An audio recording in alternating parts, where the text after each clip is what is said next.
Welcome to the Badass Direct Sales Mastery Podcast with your direct sales dom, Jenny Bellinger. Badass Direct Sales Mastery is a podcast for rock star direct sales moms who are determined to make their business kick ass. Jenny will share her knowledge of effective sales and recruiting techniques, tips to get what you want from your business, and will interview direct sales professionals and leaders from various companies. The interviews will give insight to how these rock stars got to where they are and where they plan to grow in the future. And now, the direct sales dom, Jenny Bellinger. Welcome back to another episode of Badass Direct Sales Mastery. I'm your host, your direct sales dom, Jenny Bellinger, helping you whip your business into shape. And today I am super excited because this is someone that I have heard rumblings of in the industry over the years. I've heard her name, and she reached out to me and she said, "Hey, I've got a new book." And I went, "Oh, we should have you on the show." And so let me introduce you to, if you haven't already heard of her, Sarah Robbins. Now, she is one of the most respected and successful leaders in the network marketing profession today, and she is the founder of the Multiply Method. It's a proven system that helped her team create the largest and fastest growing sales force in the history of the industry. I cannot wait to hear about this. Under her leadership, her team achieved over $2 billion in sales in under 5 years, breaking records and setting a new standard for success. Well, she's also the author of the best-selling book, Rock Your Network Marketing Business, and the creator of the Network Marketing Inner Circle, a coaching community for professionals at all levels. She leads the Made to Multiply Mastermind, a high-level mentorship for top-performing leaders in the industry. And her highly anticipated new book, The Multiply Method, releases this August. Yay. So, Sarah, welcome to the show. Thank you, Jenny. I'm so excited, and thank you so much for this conversation today. I'm so looking forward to it. Oh, let me tell you, I am too, because I did skim through the book pretty quickly. Now, of course, didn't have a chance to read the whole thing, but that's okay because I will be getting it so I can read the whole thing. But what I thought was fascinating was how you got started in the industry. So what introduced you? So let's share this with the Badass crew. Yeah. What got you started in the industry? Yeah, I was a teacher facing the loss of my job. I taught kindergarten and first grade. I love teaching, by the way. It was like my favorite. Unfortunately, when the economy took a turn for the worse back in the recession of '08, I was living in Motown, Motor City, Metro Detroit. We all know what happened in the automotive industry, right? So schools were closing, families were moving, teacher tenure trumped performance. I was the low man on the totem pole, so I was facing the loss of my job. So I started freelancing for different companies, skincare, cosmetics. I was a girl, doing the events, passing out the samples, making $20 an hour, which was actually good. That's pretty good for 16 years ago. Yeah, that's not bad. It was $2,200 a month teaching. I had $100 a year budget that I had to run the classroom on. So there it was. Our company started looking for ways that they could reach more people. And we got a call one day from our account executive. Both my mother and myself, we were working for them. And they said, good news and bad news. Bad news, you're going to lose this job. Good news, we have another opportunity. We're going to go into direct sales. Do you want to do this? And I'll be the first to say, I was shy. I had no network. I was broke. I had 19 cents in my bank account. True story. My friends were young and broke. I'm like, sales, networking, no. But my mom was a savvy serial entrepreneur. She had 3 daughters growing up. She did every work at home thing to be home with us. We grew up with an at-home daycare. I mean, God bless her, literally, God bless her. Did real estate, everything. And she's like, Sarah, I know the stories of women who do this. They do well. We would be crazy not to do it. Now, the one thing I had going for me was I was the firstborn, so I was compliant. I listened to my mom. If my mom says I need to do it, I at least need to try. And so that's how all of that started. I quickly realized, because we had no upline, we didn't even have a pay plan when we started. We had no clue what we were doing. I had to learn. So this was back before podcasts were a thing, but I was going to the events, reading the books, learning from leaders from different companies, how they were building. And I just became a student of it. And that's how it started. Let me tell you, oh my gosh, our stories are like the same, just different cities. Like it is insane, right? Yeah. So, badass group, pay attention. Teachers are fantabulous. If you haven't already Yes. started talking to them, they're amazing in this industry, right? Teachers and nurses or something about it. I think it's something about the ability that we have to take something that feels complex, like let's say sales, Mhm. make something simple, develop systems for it, but we also love seeing success unlock in other people too, you Yeah. know? So I've noticed that too. Teachers do really well. Yeah. Oh my gosh. So you ended up going through, paying attention to other leaders, reading the books, doing the self development, because as we all know, this industry is fantastic. It's self development with a comp check. The more you learn, the more you earn, right? So as you were going through and doing that and learning all of these things and implementing them, how long did it take you? Because one of the things I like to talk to top leaders like yourself about is what that journey from zero, or Yeah. in your case, 19 cents. Yeah. What did that journey from zero to your first six figures look like? Like, Yeah. how long did it, if you remember, about how long did it take to make your first year where you made six figures? Yeah. First of all, I will say I was not a fast starter. It took me 3 months to sponsor my first person. Part of it was because this is a funny story. I mean, this goes to show how much we didn't know. My mom and I, when we started, were like, this is so huge, don't tell anyone. So we didn't tell anybody about the business. We just started promoting product. So it took a while. Then there was the piece where she reached out to our network. She's like, well, hey, sister, you're not going to do it. Like, I'm going to do it. So I was like, I'm starting a network from scratch, like literally nobody. And I remember, and listen, I am not advising anybody does this today, but like nearly 20 years ago, this is what I did. I started doing Craigslist ads. I'm not even kidding you. Okay. Yeah. Again, I don't teach people to do that today. Okay. So I'm No. not like, this is like the 1 in a million chance, but it's like I could have met this person at a grocery store or whatever. I placed this ad, this girl finds this ad and she's like, I want to hear more. So reaches out. And her name is Natalia. She had this big local network of people. And the cool thing about like that experience was we were all homegrown. It was grassroots. We didn't have one industry leader. And my nearly 20 years there, we did not attract an industry leader. It was very interesting. Hmm. We just started kind of doing events. We were doing the things in the coffee shop, et cetera, et cetera. So to answer your question, it was her when she joined. My check from just selling, I was earning about like $3,800 a month, not enough where I could confidently go, okay, I'm ready to, leave my job. But I then watched this team start to build, and it was over like a kind of probably 6 month period. My check went from 3,800 to over $11,000 a month. And I was like, okay, this is working.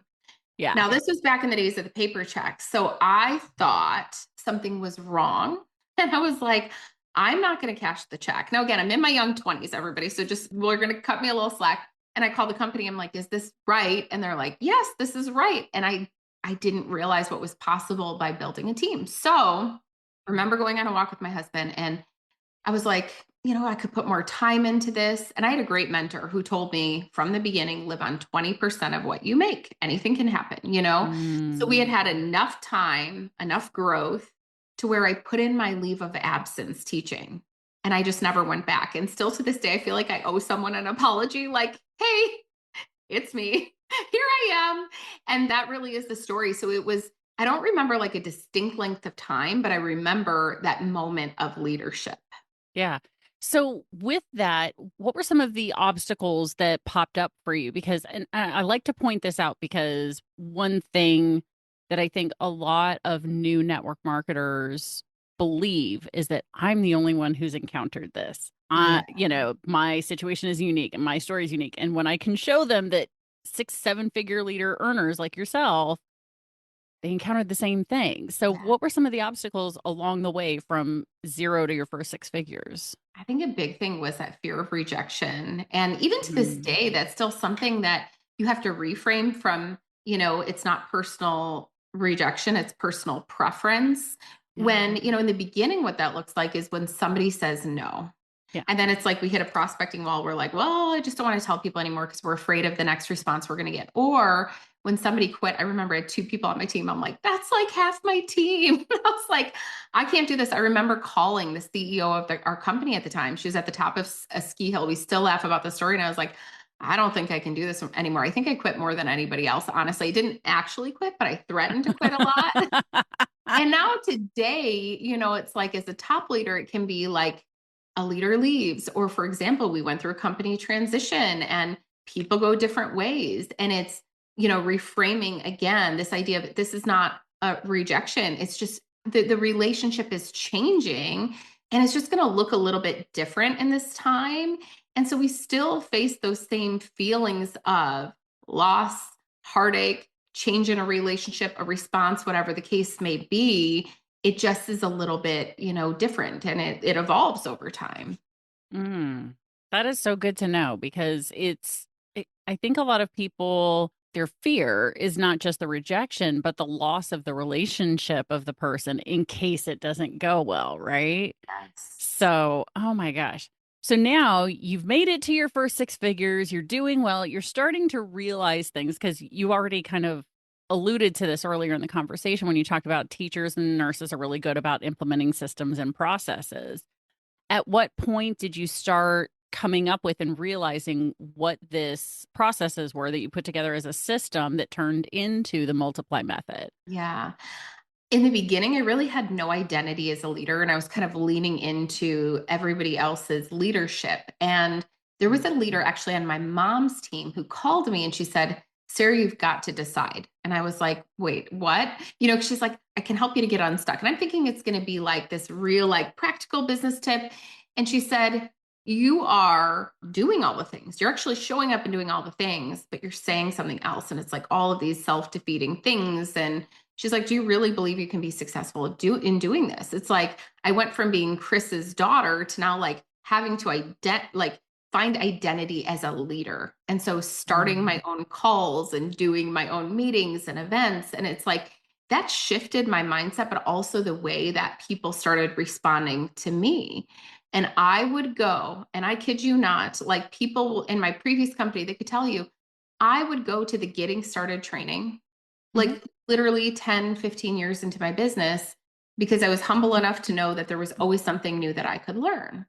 And the thing that I really learned is this. And by the way, like I'm like, still to this day, I can hear a training a million times over, an event. And that's how I learned how to share the opportunity, by the way. It was back in the day. Remember when we had free conference call? Yes. Like, yes. Okay. So I think my parents actually met on one of those like party lines. Anyhow, we did the free conference call, and my mom would do a 15-minute opportunity call every week. Do you know, I would go on there every week, even when I didn't have guests, to just hear, how am I supposed to be talking about this? The biggest thing that we learned through this whole process was what you simplify, you multiply. We got our team focused on one very simple skill set. And people still, they're like, it's this simple. I'm like, it's this simple. And it was the art of inviting. When you think about it, we've all invited to birthday parties before. This is something that people know how to do.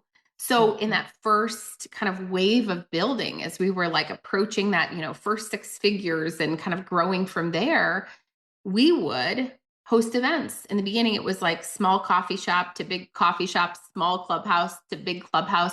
And we would teach our team every week, invite your friends. We're in a party plan company, but every week it was invite your friends. And they would simply invite. We grew that first month of doing events regularly to 300 people because we were still like in a pre-launch phase. Our CEO's husband called and he was like, you guys have to slow down. Like, we're not ready for this. And eventually, we can't handle that much capacity. Yeah. Right? Eventually that translated into obviously doing things virtually, etc. And the biggest thing that I will say, and again, coming from this place where our story was very grassroots, we didn't have industry leaders, we didn't have industry talent, was the simpler we kept things, like a very simple selling system, the faster they grew. And I think a lot of times it's like leaders are trying to crack the code for momentum. It's like, what can I do? There's no way I could have found 1 million customers myself.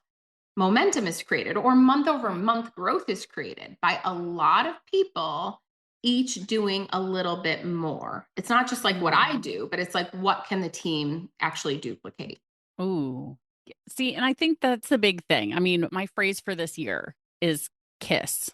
Keep it simple, sweetie. Right? Yes. Right? Because I'm even guilty of this, obviously, which is why that was the phrase that came up when I was deciding what I was going to do for 2025, which is keep it simple.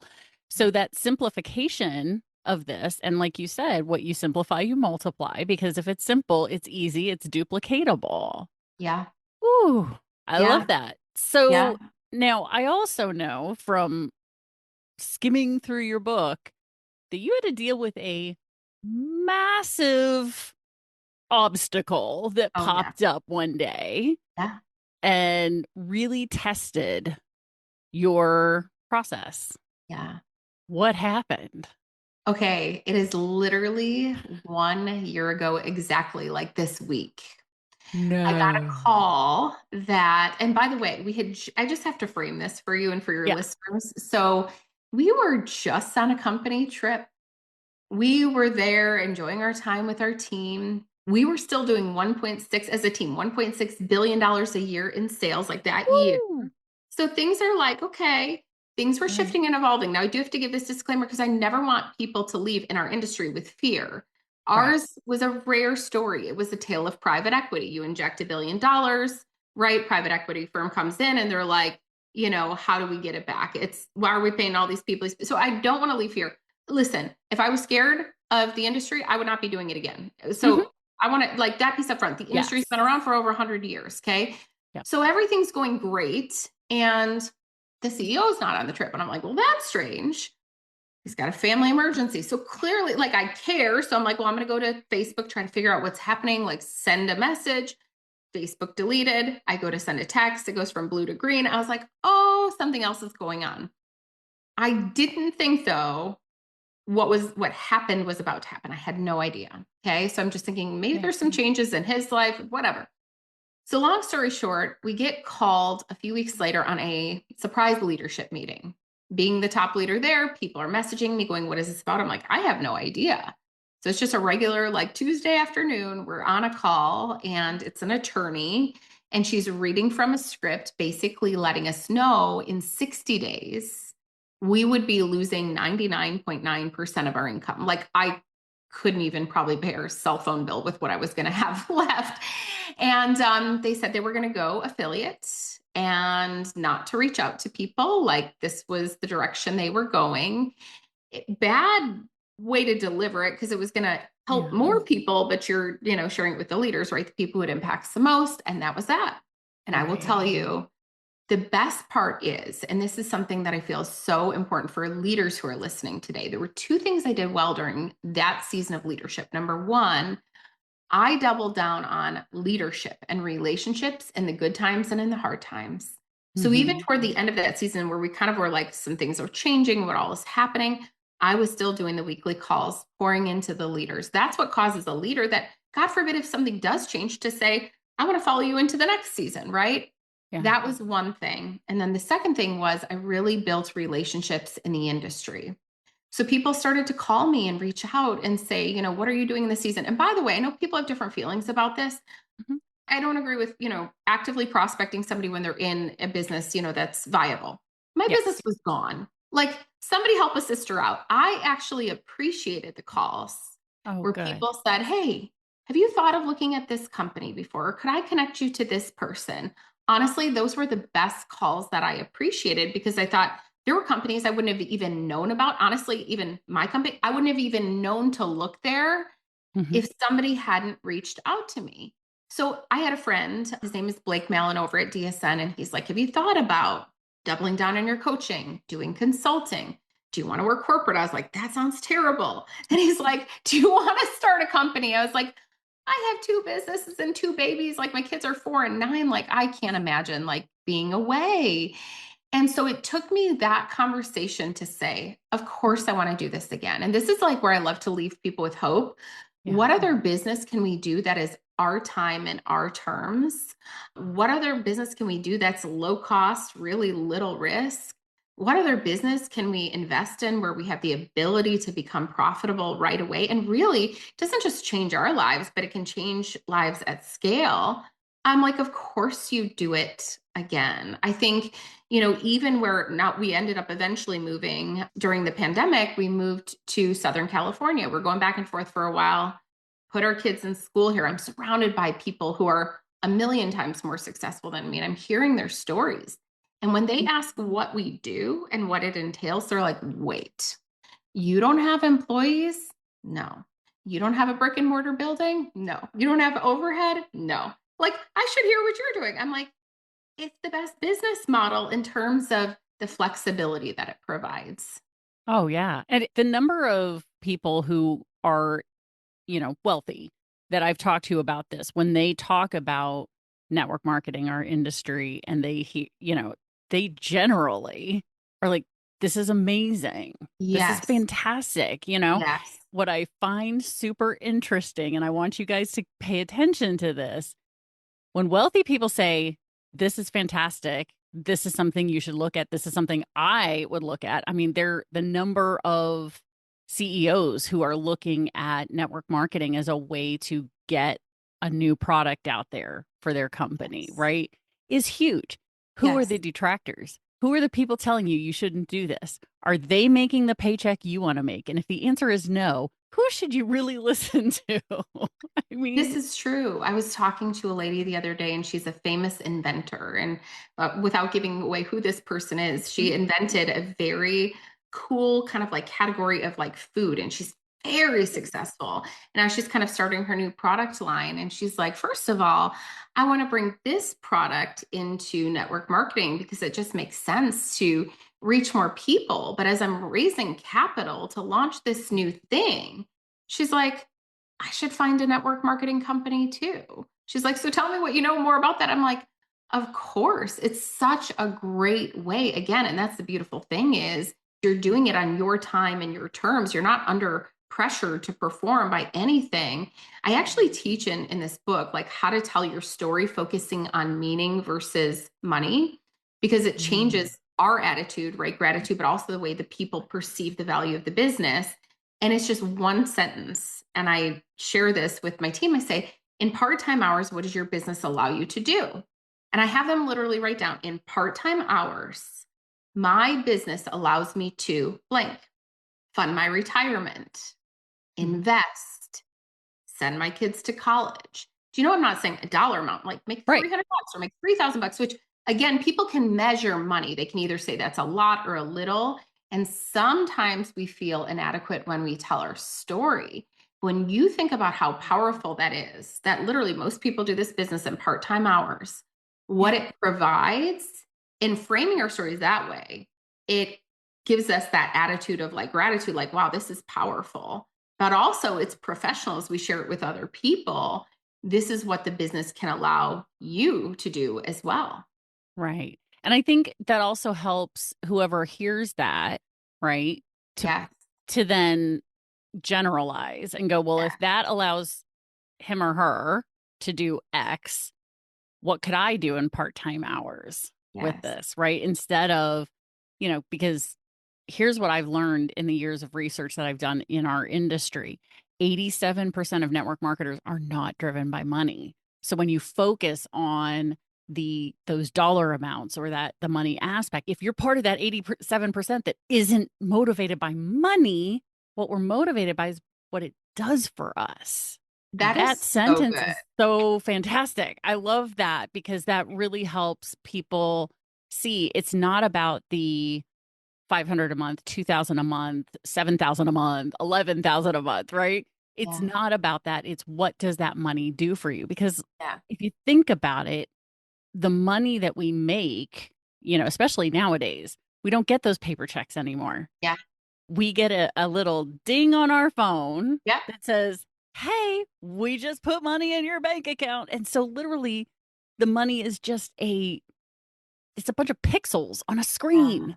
And our Yep. brain has no value attached to that. But what we go is, oh, now I can pay for this. Yep. I Now I did a can team pay, post on that. Yep. right? Oh, Literally, I said it was payday. So I put in the thing. It wasn't how much did you make? Like, I did the phrase for them. It's payday. Here's our payday post. And part-time hours, my business allows me to, you fill in the blank in the comments. And it was so cool to see people say, I took my family on vacation this summer. And instead, again, this feeling of inadequacy is where, like, I'm in a chapter where I'm starting over and people are starting over. They're starting new, they're starting fresh. To have this feeling of just like great gratitude. And something you said, Jenny, earlier that was so powerful about that stat. I was talking to a friend earlier. I'm like, when you ask people their why, it's usually a name. It's usually, a spouse, a partner, a kid, whatever. It's very rare, and there are those rare cases where you hear something else, but it's like the why is usually a person, like that's usually the reason why. It's like they want more time with who, they want more freedom with who. And maybe it's just even, that own, they're in a season even just for themselves. But I think what you said is so powerful. And as leaders, because maybe we are a little bit more, performance oriented and goal oriented and all of those things, we cannot lose sight of that. And I think what you said is so powerful. And I hope people really heard that and they take that away. that's the wonderful thing about podcasts is now they can Yes. go to their phone and click the little favorite button or Yes. whatever to whatever app you're using, star it, favorite it, whatever, come back and listen to it again, Yeah. right? Because this is half an hour of conversation that you're not necessarily going to remember all the facts if you listen to it just once, because this is probably one of the most aligned conversations I've had in a really long Yeah. time. Because Yeah. I think, because why I put the podcast out there is to help people do exactly what you and I did, which is learn from someone else that we would not have met otherwise. Right? Because you and I are not in the company of the person who's listening right now, probably. Yeah. Yeah. Right? Yeah. So the point of this is to be able to glean information from people who have different perspectives, different trainings, different whatever, but be Yeah. able to then say, okay, what of those nuggets fits me that I can now put into play in my life and my business so that I can move forward.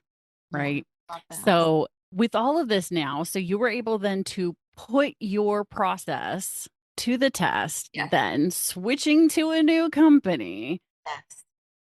So now you've tested it. So why write the book? Okay, so I gotta show you, and I just got the bright shiny new copy. I'm gonna send you a copy too. So super pretty. Oh my God, look, So, it matches my water oh, bottle. okay. So after this, I'm gonna get your address. So I just got the shipment of books today. The book was written before I got the news. And I was like, well, apparently there is another chapter to be written. It was getting ready to be released. I'm like, there's no way, first of all, that I can release a book in this season. But second of all, I'm like, this actually gives me a chance to comb through every word, every system, every chapter and say, is this still relevant today? You and I both know there are timeless best practices that will always remain: relationship building, follow up, etc. But then with technology, social media, like the world evolves, we evolve too. And Right. so I literally made a decision. I said, we're going to delay it a year. Give me my first year of rebuilding so I can go through word by word, chapter by chapter, and say what's working now. A lot of times we read books coming from the perspective of wisdom, and that's good. Somebody who built something over the course of a period of time. The Yeah. unique positioning of this book is, yes, there's wisdom, but it's also paired with somebody brand new who's in the trenches teaching you, how did she get her first customer? I mean, I ended up in a totally different category, like completely starting over, even the very product line that I was sharing. I will tell you honestly, truthfully, and some of my business partners, because I'm going to share this episode too. There was times where I was like, I feel like a fish out of water. I have no clue what I'm doing. I knew like the systems, like what I needed to do, but I had to learn a new message. And so what people will love about the book is it's not just a book of stories, it's systems. So it's like prospecting, the art of inviting. Where do I find people? What do I say? Words that work. Selling, customer acquisition, retention, like to build a sales team that multiplies. How do I effectively enroll and onboard people, leverage social media, and so much more. And I love giving, just like we did in part-time hours, my business allows me to blank words that work, because I find in my years of coaching people, we're surrounded by people. It's Yeah. not a matter of like, where do I find people? It's usually, what do I say? But instead of like sliding in the DMs and spamming your best friend, like nobody wants to do that. It's like, how do I prioritize people over profit, relationship over revenue, and really rekindle a relationship? And so I'm so excited for it to offer that kind of like history and heritage piece, right? Of like, this is how we started, and here are the things that we learned work over time. But then putting the systems to the pressure cooker and saying, okay, these performed, here's what's working now. Oh, I love that. Oh my gosh. And it makes so much sense because, I started in the industry around the same time you did. It sounds like I was getting started in about 2010. And I got started because I couldn't get a job as a teacher. I had taken some time off, could not get started. Like nobody could afford a teacher with experience. And so I ended up being introduced to a company and, earn the trips, earn the car, like all the things, right? The got the Miss America treatment on my company stage for hitting, our team doing number one in, team growth. So doing all of those things, and then became a coach, and I stepped back from the company I was with, and now I'm back in the industry again. So it's really interesting to see like what has changed since I've been out for 7 years, right? Yeah. Like, are the things that got the team to number one, is that still going to work? And guess what? It does. Yes. You know? Yes. I With- think we overcomplicate things so much in sales because people are focused on science or focused on sales. And I'm like, hello, this is a people business. Like, it's a people business. The things that were true then, they are still true today. I mean, Yeah. it's true. Yep. Yeah, it really is. Oh my gosh. Well, in addition to the book, so by the time people listen to this episode, by the time this comes out for the Badass Crew and all of my new listeners, welcome to the show. The book is coming out, but then you also generously offered another gift for the people who are listening to this episode. Tell us about your prospecting guide. Yeah. So the prospecting guide, which we just revamped, is again, we were kind of revamping our processes, is so awesome. It's full of the tips of where do I find people, the scripts, what do I say? So real words that work. There's some trackers in there. There's some social media guidance as well. I mean, it is rich, just full of wisdom, language, and just ideas to help you to grow. So you can get it at prospectingguide.com. And it will be just of value to anybody who's in affiliate marketing, network marketing, direct sales, etc., to help you to grow. I love it so much because that's the big thing. I mean, I struggled with prospecting myself my first time around. I, like you, for the first 4 months was killing it in sales. Yep. But my prospecting was zero. I had literally nobody. And I was so confused until I figured out what worked for me. And then all of a sudden, whoop, right into recruiting machine. But the thing is, you've got to know what works for you. And so I highly recommend Badass Crew. You guys already know the link is in the show notes. If you're new and you're worried about like, how do I spell that? How do I do that? How do I make sure I'm going to the right place? All you have to do, grab your phone, as long as you're not driving, click on today's episode, scroll under Sarah's picture, and there you will see the link to the prospecting guide. So you can just click it, download it directly to your phone, or if you're on YouTube, click it, download it to your computer. Boom, done. You're welcome. So thank you so much, Sarah. This has been an amazing conversation. I really and honestly want to have you back because I feel like we could delve so much deeper. So much fun. In a multitude of areas. Oh my gosh. So this has been amazing. Thank you for reaching out and letting me know that you had the new book coming out. Thank you so much. Oh, you are welcome. And of course, Badass Crew, you know how this goes. Stay tuned because there's another badass episode on its way. Thanks for listening to the Badass Direct Sales Mastery Podcast with your direct sales dom, Jenny Bellinger. Why are you waiting to go to badassdirectsalesmastery.com? Don't make the dom get her whip. If you enjoyed this episode, make sure to share it with another rock star that you know in direct sales after you subscribe to the podcast so you won't miss any future episodes. You can also check out the show notes for links and any contact information mentioned in today's episode. We'll see you next time.